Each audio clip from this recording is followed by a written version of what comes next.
Secular Gujarat ન્યૂઝમાં આપનું સ્વાગત છે। શંખેશ્વર ખાતે નિરાંત સંપ્રદાયના આ અજુરામ મહારાજની 7મી નિર્વાણ તિથિ ઉજવાઈ। શંખેશ્વર ખાતે નિરાંત સંપ્રદાયના આચાર્ય પરમ પૂજ્ય અજુરામ મહારાજની 7 નિર્વાણ તિથિ નિમિત્તે શંખેશ્વર ગુરુ ગાદી ખાતે સાધુ સંતોની ઉપસ્થિતિમાં ભજન સત્સંગ કાર્યક્રમ યોજાયો હતો। આ પ્રસંગે ગોત્રકાના સંત નિજાનંદજી મહારાજે આચાર્યોને ટકોર કરી જણાવ્યું કે સનાતનનો સંદેશ નાનામાં નાના ગામડા સુધી પહોંચાડવાની જવાબદારી આપણી બને છે। આપણે માત્ર ચાદર લઈને આચાર્ય બની જવાથી અને હાર પહેરવા માટે નહીં, જવાબદારી લઈને નિભાવી આપણા સૌની ફરજ બને છે। અને ઉપસ્થિત માતાઓને જણાવ્યું કે સનાતન ધર્મની લોકોને હવે ભૂખ લાગી હોય તેવું કુંભ મેળામાં ઉમટેલ મહારામણ ઉપરથી જોવા મળે છે। એટલે હાલના સમય પ્રમાણે તમે નાના ભૂલકાઓને સનાતન ધર્મ અંગે જાણકારી આપી જાગૃત કરવા સલાહ આપી અને વધુમાં જણાવ્યું કે ભારતની આપણી સનાતન ધર્મની સંસ્કૃતિ ઉજાગર કરવાની જવાબદારી તમારી માતાઓની છે। આ પ્રસંગે ઉપસ્થિત આચાર્યોએ ભુજન સંતવાણી સત્સંગનું રસપાન કરાવ્યું। આ કાર્યક્રમમાં ગોતરકાથી નિજાનંદજી મહારાજ, બોપલથી ભક્તિરામ મહારાજ, અમદાવાદથી કીર્તનરામ મહારાજ, મહેસાણાથી મહેન્દ્રરામ મહારાજ, સરખેજથી ચેતનરામ મહારાજ, શંખેશ્વર જીવરામ મહારાજ તેવા અનેક સંપ્રદાયના આચાર્યો, ભક્તો ભજન સત્સંગ પ્રસાદ લઈને ધન્યતા અનુભવી હતી અને મોટી સંખ્યામાં ભાવિ ભક્તો ઉપસ્થિત રહ્યા હતા। રિપોર્ટર વસંત કડિયા, પાટણ।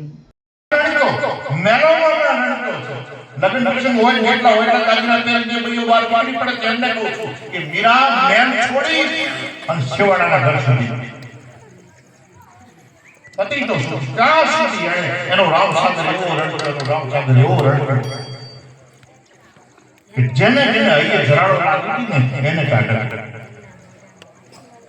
ભજનો સંતવાણીનું એ માત્ર સંગીતનું મનોરંજન નથી, મેળાવડાઓ માત્ર જમણવાર નથી। હું તો એમ કહું છું કે ખરેખર ખાઈને ભજન કરો, ભજન કરી પછી ખાવાનો સ્વાદ બની જાય કે નિરાંત પંથની વિચારધારા એટલે ભેગા થયા અને માત્ર બેતા ગુરુમુખી વાણી ગઈ નાખી અને બસ આ નથી।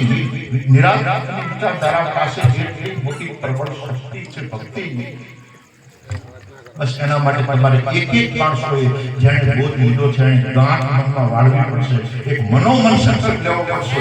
ગુરુમુખી આપણે સંકલ્પ બધો હોય પણ મનોમન તમારે સંકલ્પ લેવો પડશે કે આ વિચારધારાને મારે ટોચ સુધી પહોંચાડવી છે અને આ વિચારધારાને મારે છેવાડા સુધી પણ પહોંચાડવી છે। કે બળી રહી છે દુનિયા પાસે હમદમને ઠામ છે છતાંય કોઈના મનના ઠેકાણા નથી।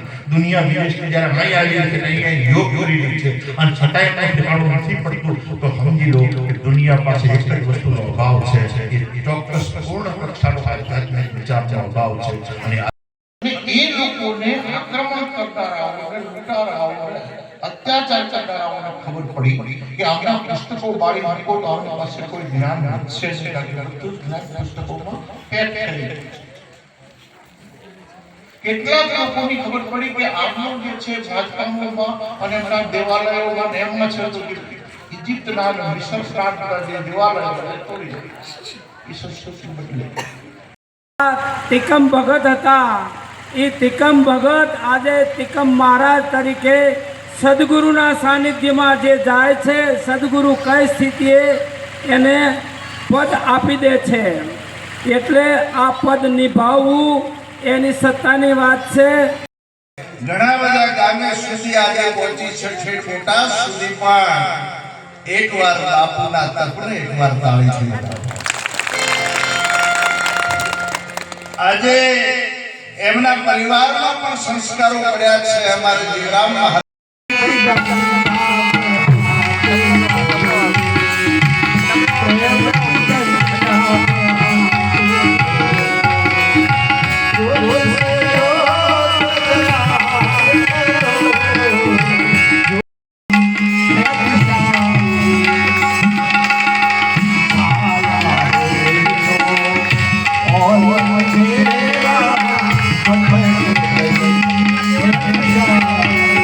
સમાચારોની અવનવી અપડેટ્સ માટે જોતા રહો સેક્યુલર ગુજરાત ન્યૂઝ।